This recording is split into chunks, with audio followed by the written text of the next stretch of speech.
do Senhor. Mas se aspirarmos a caracterizá-lo no mundo, é fácil reconhecer-lhe a presença em seus traços essenciais. Vive no mundo sem agarrar-se ao mundo, age sem apego, ilumina sem alarde, convence trabalhando, atravessa o túmulo construindo em silêncio. Injuriado, esquece, advertido, aproveita. Considera o passado, apontando o futuro. Renova sem crítica, perdoa sem jactância, sofre sem queixa, carrega fardos pesados sem pretensão de virtude, socorre espontaneamente, fala edificando, eleva-se elevando os outros, colabora olvidando a si mesmo em louvor do interesse geral. Espera, fazendo o melhor que pode, corrige, abençoando. Educa, amparando sempre. Em suma, quem se dedica ao Senhor, entrega-se-lhe ao bendito poder, como é, onde está, com o que tem e com quem convive, e persevera na execução incessante da obra do Senhor. Sem perguntar como, onde, quando ou com quem deve trabalhar para realmente servir. Então, assim, através dessa reflexão, que possamos nós todos nos harmonizar, pedindo permissão aos nossos amigos da espiritualidade maior, para iniciarmos este trabalho de palestra doutrinária, e agradecemos a presença destes benditos amigos que nos auxiliam e que nos orientam sempre pelo melhor caminho. Que as suas luzes sejam sobre a Ionara e que através dela possamos nós todos receber a palavra certa para os nossos sofrimentos, as nossas dores, para o nosso esclarecimento. E assim, em nome de Deus e de Jesus, damos por aberto os trabalhos da noite de hoje. Que assim seja. Passo a você, minha amada, linda.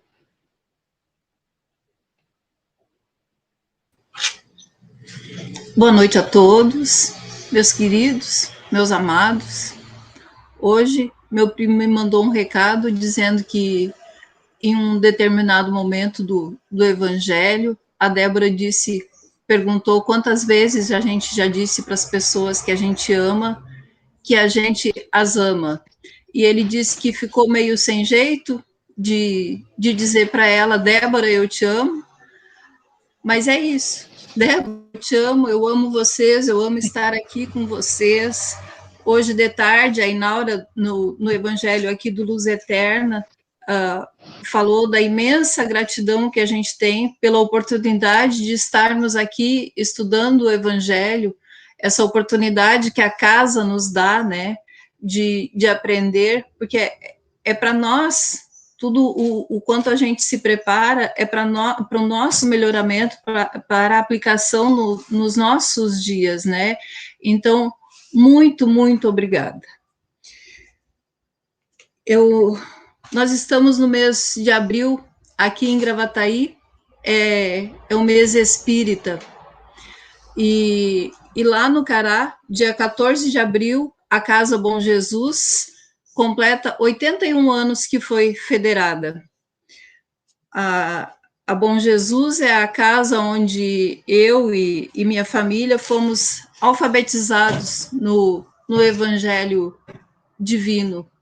Então, é maravilhoso ter também a oportunidade de estarmos falando no mês de abril, um mês que sempre foi festivo para nós. Desde criança sempre foi um mês de festa, né? A festa do 14 de abril, que a gente dizia.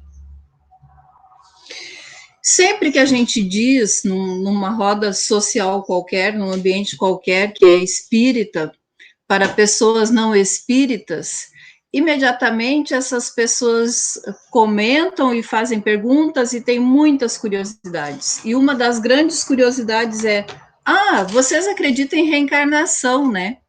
Aí, que coisa estranha isso de acreditar em reencarnação. Por que vocês acreditam? A nossa proposta de trabalho da noite de hoje é falar do capítulo 4. Ninguém poderá ver o reino de Deus se não nascer de novo. Ou seja, ninguém vai chegar ao reino de Deus se não reencarnar, né? Traduzindo em outras palavras. E o que é reencarnar?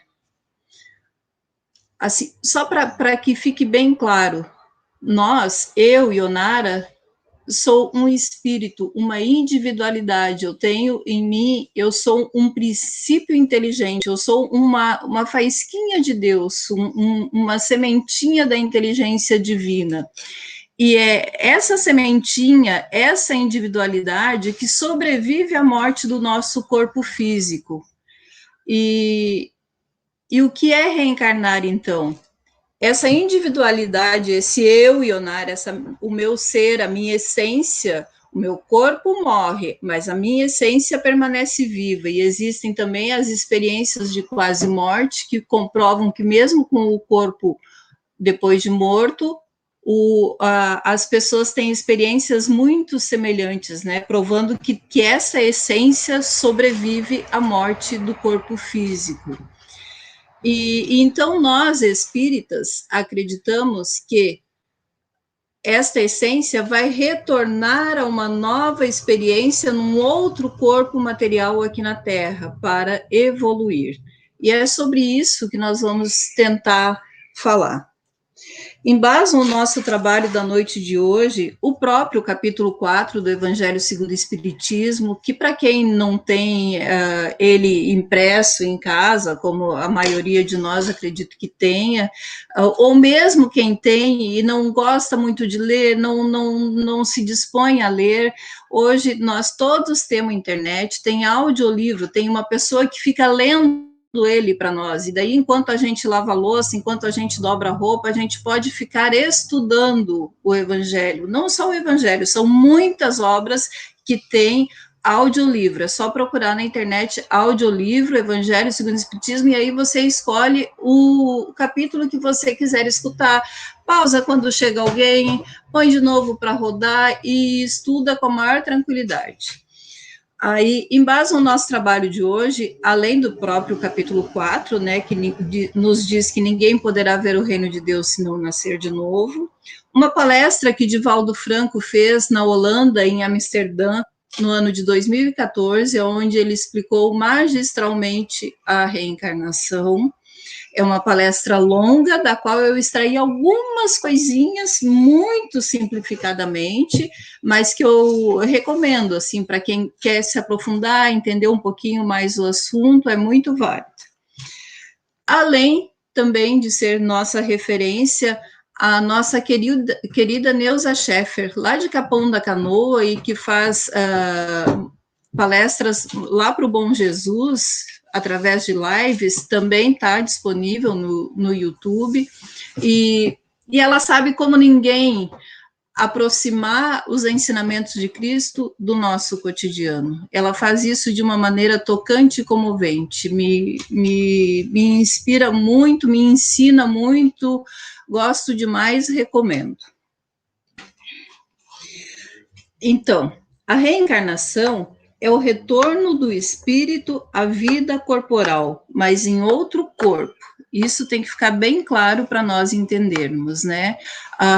Eu, individualidade Ionara, vou morrer, meu corpo físico, mas num outro momento vou para o espaço, ou para como a maioria de nós chama também de erraticidade, e depois retorna a essa vida material para dar mais um passinho na senda do progresso, né? No objetivo de nos aperfeiçoarmos, de nos melhorarmos. Há várias passagens bíblicas que referem esse assunto da reencarnação. Vamos destacar algumas, apenas algumas nós vamos destacar. Inclusive, no próprio capítulo 4 do Evangelho, tem outras que a gente não vai citar aqui, tá? No Evangelho de João, capítulo 3, tem a conversa de Jesus com Nicodemos. Nicodemos era uma autoridade importantíssima na época de Jesus. Era como se fosse assim um ministro do Supremo Tribunal, sabe? Essas grandes autoridades políticas e religiosas, porque também naquele tempo se uniam política e religião, formavam uma só coisa. Era o Sinédrio, né? Que seria mais ou menos o que seria o nosso Supremo Tribunal de Justiça, porém misturado também com uma autoridade religiosa. E aí Nicodemos procura Jesus, e Jesus não era como a gente tem hoje, uma imagem soberana. Jesus era um homem simples, era um andarilho, como ele mesmo disse, o filho do homem não tem aonde repousar a sua cabeça, ele era um andarilho. E aí um homem da importância que tinha o Nicodemos procura Jesus e lhe pergunta, Rabi, Rabi também é um reconhecimento à autoridade moral de Jesus, porque Rabi é um pronome de tratamento usado naquele tempo, usado pelos judeus, que é um reconhecimento, mais ou menos como seria sua santidade é usada para o Papa hoje, né? Para usar um termo conhecido. Aí o Nicodemos chega em Jesus e diz, Rabi, sabemos que vens de Deus, pois só vindo de Deus alguém seria capaz de fazer o que fazes. Aí lhe pergunto, como posso ir ao reino dos céus? Como devo fazer para chegar ao reino de Deus? E Jesus lhe responde, ninguém poderá ver o reino de Deus se não nascer de novo. Nicodemos fica surpreso e Jesus diz, és mestre da lei, és doutor da lei e não sabes disso? Porque, na verdade, os judeus, então, os contemporâneos de Jesus, entendiam que o espírito poderia viver de novo. Eles não sabiam muito bem como, mas eles aceitavam e chamavam de ressurreição. O espiritismo depois vem chamar de reencarnação com mais propriedade, mais detalhamento, que não vem ao caso agora também a gente fazer essa distinção.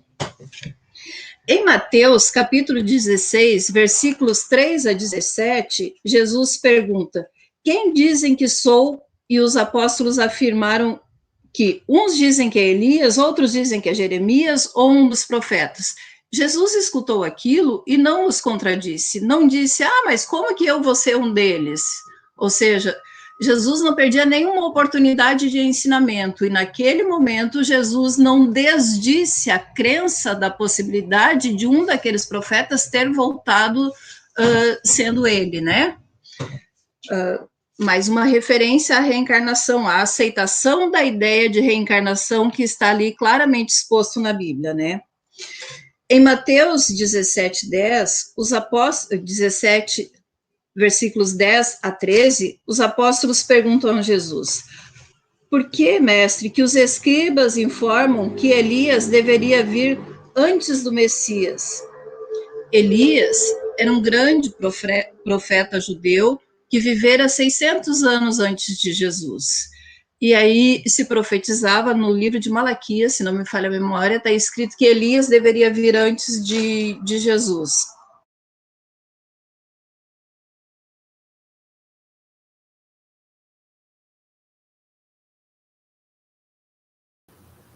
Fechou o microfone.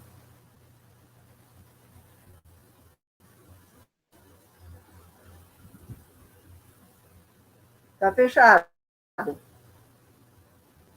Está fechado. E a câmera? Por que você não... Tá aparecendo. Pode falar. Tá. Ok. Não sei o que houve, não sei por que fechou. Aí eu estava falando de Elias, né, que tinha vivido 600 anos antes da era cristã, e os apóstolos disseram que Elias deveria voltar antes que Jesus viesse. E Jesus reiterou. Elias veio e os escribas o trataram como lhes aprouve. E os apóstolos entenderam que era de João Batista que Jesus estava falando, porque numa outra passagem, em Mateus 11, versículo 14, Jesus diz explicitamente, eu vou ler aqui uma Bíblia que não tem nada a ver com qualquer publicação espírita, para que não exista risco de dizer que a gente distorce alguma coisa, né? Em Mateus, capítulo 11, versículo 14, Jesus diz claramente, e vocês, quem crer na mensagem deles, João é Elias, que estava para vir. Jesus afirma claramente, João era a reencarnação de Elias, que era quem vocês estavam esperando. E se vocês têm ouvidos de ouvir, que ouçam. Ou seja, Jesus entendia perfeitamente que nem todas as pessoas daquele tempo, assim como do nosso tempo, ainda não têm ouvidos de ouvir, ainda não estamos preparados para entender muitos dos ensinamentos de Jesus, né? A reencarnação, a partir do momento em que o Império Romano se apropria do cristianismo, que oficializa como religião romana, a reencarnação é tratada com naturalidade dentro dos ensinamentos, até o ano de 552, quando houve o segundo concílio de Constantinopla, onde, para atender um capricho do então imperador Justiniano e de sua esposa, um capricho pessoal, porque eles se sentiram ameaçados por pessoas que em algum momento disseram, vocês vão de reencarnar e pagar pelo que vocês estão fazendo. Então, diz que ele reuniu as autoridades religiosas. Tá tudo bem? Tá. Reuniu as autoridades religiosas e exigiu que retirassem uma das teorias, um dos teólogos, que era Orígenes, que era um grande estudioso especificamente desse aspecto dos ensinamentos de Cristo, que era a reencarnação, e então o imperador conseguiu conduzir o concílio, essa reunião das autoridades, para que se considerasse os ensinamentos de Orígenes um ensinamento herético, ou seja, uma coisa sem fundamento e que passou a ser condenada pela Igreja, e aqueles que continuaram acreditando, proferindo, reproduzindo essa ideia, passaram a ser perseguidos pelo poder estabelecido, que sabemos que o poder religioso e político andavam juntos, né? E até meados do século XVIII, as pessoas ainda morriam por dizerem que acreditavam na reencarnação. Então, por isso temos esses reflexos, né, de essa rejeição tão forte a esse conceito que é tão evidente, né? Na conversa de Jesus com Nicodemos, Jesus diz assim, se vós não creis nas coisas da terra, porque a gente está vendo que a reencarnação é a única explicação possível e justa para uma série de coisas que acontecem no nosso entorno, né? E Jesus diz então para Nicodemos, se vós não creis nas coisas da terra que estáis vendo, como poderei lhes falar das coisas do céu, né? Tamanha a nossa ignorância, né? A propósito, seguindo, quem de nós nunca se perguntou, né? Vamos ver um aspecto filosófico agora da reencarnação. Quem de nós nunca se perguntou por que o mundo é tão desigual? Por que algumas crianças já nascem doentes com os mais diversos tipos de doença, trazendo sofrimento, dificuldade para a família que a recebe? A criança também, muitas vezes, sofrendo, algumas não sofrem, outras sofrem bastante, né? Sofrem dor, inclusive. Por que algumas crianças nascem num lar cheio de carinho e outras num lar inexistente, né? Já são abandonadas ou, às vezes, vivem numa casa onde nunca receberam nenhum tipo de assistência, não tiveram nem mesmo suas necessidades básicas atendidas. Quem de nós nunca se perguntou isso, né? Se toda causa tem um efeito, qual foi a causa disso? Por que essas crianças nasceram desse jeito, né? Se Deus é bom, poderoso, como permite isso?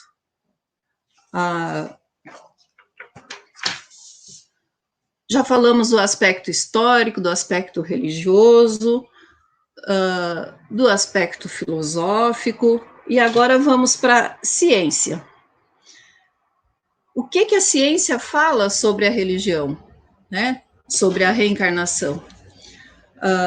Em 1966, o psiquiatra Ian Stevenson lançou um livro que traz 20 casos que sugerem a reencarnação. Esses casos são situações de crianças, nenhum foi por hipnose, nenhum foi estimulado, são apenas casos onde crianças espontaneamente começam a relatar lembranças de uma vida passada. E isso em 66, já teve uma outra edição em seguida, parece que em 72, se não me falha a memória, e hoje uma reedição desses 20 casos. Esse psiquiatra trabalhava, faleceu já, mas continua uma equipe trabalhando na Universidade da Virgínia, ele acabou fundando um núcleo de pesquisas deste assunto, e hoje, inclusive, na Universidade de Juiz de Fora, aqui no Brasil, em Minas Gerais, existe um braço desses pesquisadores que também reúnem casos semelhantes que acontecem aqui no Brasil, de crianças que espontaneamente se lembram. Eu vou relatar um só, que chama bastante atenção, que é de uma menina que mora no Sri Lanka. E aí a mãe dela, me parece que assistiu a um acidente de carro onde uma pessoa faleceu, e a menina disse para a mãe: ai mãe, não te preocupa, foi assim que eu vim para cá, não é ruim, não te preocupa. E a mãe dessa criança não entendeu nada, aquela menina consolando ela com essas palavras, e daí ela começou a contar para a mãe: não, olha só, eu vendia incenso, eu era um homem, me chamava fulano, morava lá em tal cidade, que é, tipo assim, lá em São Paulo, ou mais, eu não lembro exatamente quantos quilômetros, mas era uma cidade muito distante.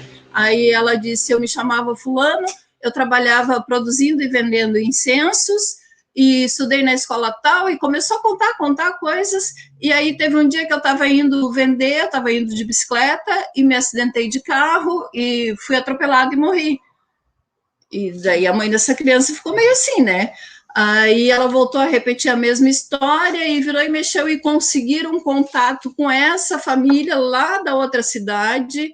E, de fato, existiu um homem com aquele nome e que estudou em tal escola e que morreu daquela forma. Foram até lá.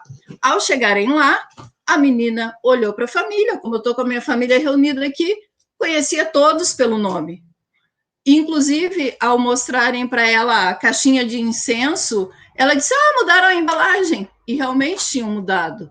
Além disso tudo, essa menina trazia do corpo cicatrizes dos traumatismos do acidente que ela tinha sofrido, porque a desencarnação dela tinha sido muito recente, tanto que a família dela ainda estava toda encarnada, né? Ela trazia, inclusive, as cicatrizes. E aí os pesquisadores relatam que é bem comum. As cicatrizes também são mais uma confirmação, é mais um dos itens que eles usam assim para considerar aquele caso como válido para a pesquisa, né?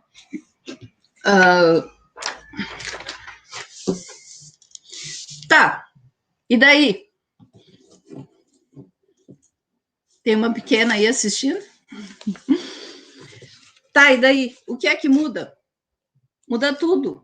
Acreditar, ou melhor, saber da reencarnação muda tudo na nossa vida. Muda o nosso olhar, muda o nosso entendimento, porque passamos a entender situações da nossa condição de vida que nos causam revolta, tristeza, passamos a ter uma outra maneira de ver e de entendermos. Nossas vidas sucessivas são como nossa vida escolar. Nos primeiros anos, a gente vai porque é obrigada, porque as primeiras encarnações são compulsórias, né? Aí, depois, a gente começa a entender e aprender no convívio de quem sabe mais, e temos vontade de não parar de estudar coisas novas, de aprender cada vez mais. Minha filha se formou ano passado, agora já está concorrendo a uma outra graduação, está fazendo pós-graduação, então isso é espontâneo, isso passa a ser prazeroso. Quando se é pequenininho, não se tem tanto prazer de ir à escola. Depois se tem. E assim somos nós na nossa evolução. No começo a gente acha penoso estar na Terra, depois, à medida que a gente entende a grandiosidade, a possibilidade de crescimento que nós, espíritos, temos a partir das nossas encarnações, isso passa a ser maravilhoso, né? E assim como na escola seguimos com uma turma de amigos, assim também é a reencarnação. Espíritos formam grupos ou famílias que se unem por afeição, simpatia ou pela semelhança de tendências, que nem sempre são as boas, né? Às vezes a gente ouve falar assim de pessoas que uma família toda rouba, né? Afinidade de tendência também, né, gente?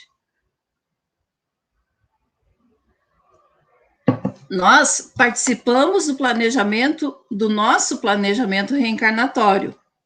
Viemos cientes dos afetos e dos desafetos que iríamos reencontrar aqui. Então, é tipo assim, ó, eu convido uma amiga, lá no mundo espiritual, estou desencarnada, convido uma amiga, vamos reencarnar? O que tu acha? Vamos, dá para a gente aprender tal e tal coisa, isso e aquilo, é uma boa. Olha, mas nós vamos ter que conviver com fulano. Tu acha que vale a pena? Acho que vale a pena, porque a gente vai conseguir, de repente, ter mais um amigo do nosso lado, ter mais uma pessoa para contribuir conosco, né? São coisas assim. Então, a gente participou do nosso planejamento reencarnatório e a gente escolheu quem a gente queria encontrar aqui, tanto os nossos afetos quanto os nossos desafetos, né? Tá, mas daí, né, a gente começa a analisar o mundo ao nosso redor e começa a achar que, eu estou tão voltada para a religiosidade, eu estou estudando o evangelho, eu me dedico, eu estou todo dia lendo e me informando e buscando o melhor dentro de mim e com Deus. Eu não vejo a hora de desencarnar para ir para um ambiente mais selecionado, longe dessa gentalha. Então, não entendi nada, né? Então, eu simplesmente não entendi nada, né?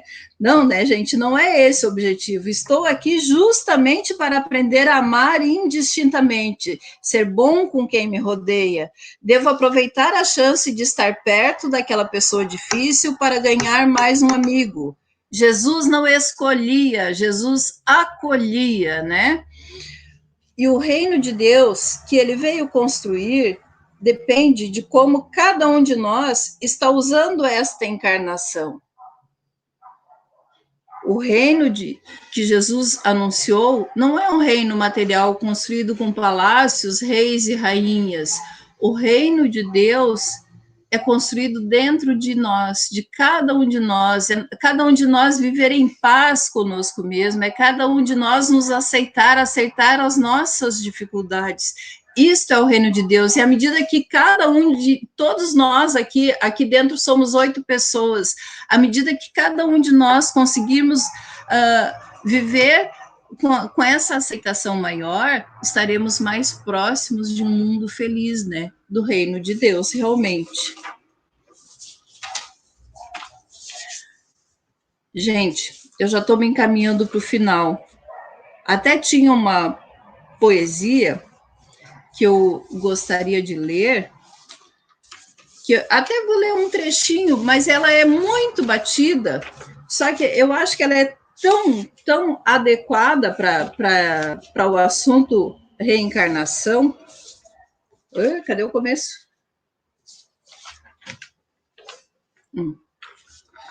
Nasceste no lar que precisavas, vestiste o corpo físico que merecias. Mora onde melhor Deus te proporcionou, de acordo com teu adiantamento. Possui os recursos financeiros coerentes com as tuas necessidades, nem mais e nem menos. o justo para as tuas lutas terrenas. Teus parentes e amigos são almas que atraíste com a tua própria afinidade. Vou ler toda. Teu ambiente de trabalho é o que elegeste espontaneamente para a tua realização. Portanto, teu destino está sob teu controle. Tu escolhes, recolhes, eleges, atrais, buscas, expulsas, modifica tudo que te rodeia a existência. Teus pensamentos e vontades são a chave dos teus atos. Não reclame nem te faça de vítima. Antes de tudo, analise e observa. A mudança está em tuas mãos. Reprograme a tua mente. Busca o bem e viverás melhor. Embora ninguém possa voltar atrás e fazer um novo começo, todos podemos começar agora e fazer um novo fim. Como eu disse, é muito batida essa poesia, esse poema, essa mensagem, mas é sempre muito atual e adequada às nossas reflexões. Às vezes, porque já vimos muitas vezes um texto, não paramos para refletir na profundidade dele. É o caso, por exemplo, do Pai Nosso, né? É uma oração que a gente já decorou, então muitas vezes a gente não para refletir na profundidade que tem cada uma das frases, né? Em janeiro, foi a última vez que eu fiz essa exposição. E eu finalizei o trabalho com um vídeo. E esqueci de incluir a participação da minha querida Pro Rosa. E eu liguei para ela, me desculpando, e prometi que o próximo seria só para ela. Mas não tinha a menor ideia de como que eu ia fazer isso. E olha, que eu pensei, não, porque o seu Homero já tinha até me feito o convite da próxima palestra, eu já sabia quem abriu faria outra, e eu pensava assim, vou pedir para ela fazer um teatrinho, meu Deus do céu, como é que eu vou dar jeito nisso, eu tenho que remendar, a Rosa foi minha pro 2 anos, é minha querida do coração, como que eu esqueci de convidar a Rosa? Aí ela me desculpou, riu, disse que ela não sabia cantar, que era por isso que eu não tinha convidado e tal, e ficou tudo bem, mas eu disse 2 vezes, e eu tenho no WhatsApp ali, o próximo vai ser só para ti, apesar de eu não ter ideia de como que seria. Pois bem, recentemente, no grupo de estudo das terças-feiras, na terça-noite a gente tem o nosso grupo de estudo, e a nossa professora é a Rosa. Aí a Rosa nos deu como tema de casa falar de Deus, dos atributos da divindade. E cada um tinha que falar de um dos atributos. Para Inaura, para minha irmã Inaura, coube falar de Deus onipotente, Deus todo-poderoso. E ela fez isso em forma de poesia, que, segundo ela, recebeu intuitivamente em forma de rap. Aí a Débora, a Debinha, tinha me lançado um outro desafio. Me mandou um vídeo de uma música e disse, essa daí era uma boa para a gente fazer um vídeo também, hein? O que tu acha? Aí eu captei a vossa mensagem, Senhor. O rap da Inaura e a música da Débora. Tá aí, ó. Vamos lá. Reuni, conversei primeiro com a minha filha, né? Que é a minha produtora, né, com a Bruna. Aí, Bruna, tu topa o desafio? Ela disse, topo. Reuni algumas das pessoas que amam também a Rosa, em especial um MC muito querido do nosso coração, especialmente do coração da Rosa, e produzimos um vídeo agora que é meu presente para me redimir contigo, presente de todos nós que te amamos, que estamos sempre aprendendo contigo. Receba com todo o carinho do mundo, tá? Não precisa chorar. Desliga o microfone. Não, claro que precisa. Mas não precisa chorar. A Rosa já tá bom. Ah, se não me desse teu amor. Isso é mais fácil do que chorar. Já apareceu? Ah, se não me desse teu amor. Oh.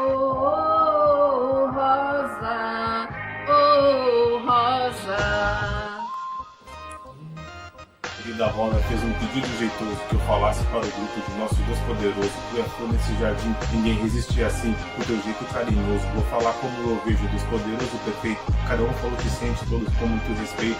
O nosso entendimento de errar como sujeito, cada um pega a visão, cada um vive do seu jeito. Eterno onipotente, falar que é onisciente, todos temem esse direito. Quero dizer no momento que penso do poderoso, ele que ama a todos, agradeça ao generoso, que acolhe nossas preces e a todos é amoroso. Dá toda criatura viver com dignidade, protege até o colono e a todos da cidade, ensinando que é melhor, não interessa a idade, a usar alma fraterna, exercendo a caridade. Anda com fé eu vou, que a fé não costuma falhar. Anda com fé eu vou, que a fé não costuma falhar. Anda com fé eu vou, que a fé não costuma falhar. Poderoso fazer tudo de antemão, nos fez ignorantes, mas em rumo à perfeição. Para isso, minha gente, temos que andar para frente, a todos dar a mão. Estamos equivocados, andamos atrapalhados, por vezes na contramão, mas o Todo-Poderoso, com seus filhos, é zeloso. Nos enviou Jesus, o seu Filho abençoado, que veio ensinar e deixou o seu legado, mostrando que o caminho, por rosas ou espinhos, não há caminho ao lado, é o que vamos seguir, e vamos só subir, encontrar o Mestre amado. Andar com fé eu vou, que a fé não costuma falhar. Andar com fé eu vou, que a fé não costuma falhar. Andar com fé eu vou, que a fé não costuma falhar.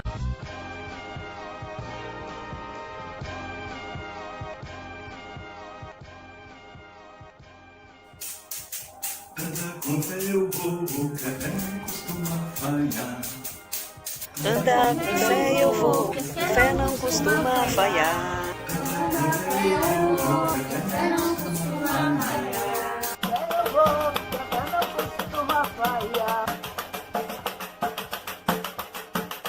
Estudando o Evangelho e praticando, pedimos todo dia ao poderoso Senhor, nos traga caridade, alivie a humanidade da angústia e dor. Muitos já estão entendendo o que estão sofrendo é por falta de amor. Ó Deus poderoso, Jesus, José e Maria, pedimos caridade e de nossa humanidade dessa triste pandemia.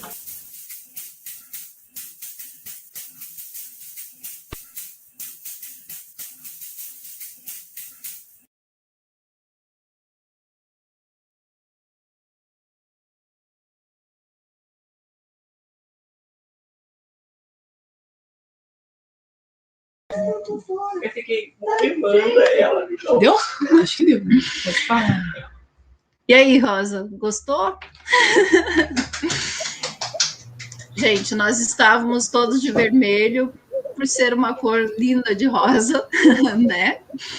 E quero informar também que o Jorge Renato nos convidou para estar à frente de um departamento de produção artística, ao qual a gente deu o nome. A Bruna aceitou o desafio, né? Porque eu disse para ele, sem a Bruna eu não sou ninguém. Aí o departamento vai se chamar Volaninha, tá bom?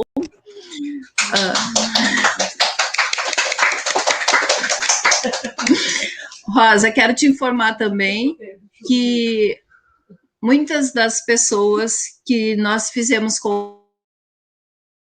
contato estavam com uma série de dificuldades, eu posso depois te passar um a um, mas que todos ficaram imensamente felizes com a ideia e disseram assim, infelizmente não vou poder fazer parte, mas a Rosa merece todo o carinho do mundo, que bom que tu vai fazer isso, tá? Foi a providência divina agindo nas nossas vidas. Obrigada a todos. Eu estou sem palavras, desculpa, não consigo falar. Obrigada. Debinha, tu fazes a oração, por favor? Pode ser? Pode? Uhum. Claro. Então, com os nossos corações cheios de alegria, de amor, com essas bênçãos maravilhosas que todos recebemos através dessa homenagem linda, que com certeza a espiritualidade participou em cada ligação, em cada pensamento, em cada atitude, porque se nós que estamos aqui recebendo através da Rosa e através da Sociedade Espírita Luz Eterna estas mensagens, este ensinamento, imagina a espiritualidade, o quão feliz fica desta atitude. Então, que a Rosa se sinta realmente abraçada, mas assim como ela, nós todos nos sentimos. E que assim, com os nossos corações cheios de amor, de bênçãos, de bálsamos divinos, que possamos estender a todos aqueles que não puderam participar, que todos com certeza estão ligados e recebendo estas energias benéficas. E assim, então, consideramos encerrado o nosso trabalho, a nossa palestra doutrinária de hoje, em nome de Deus e de Jesus. Que assim seja.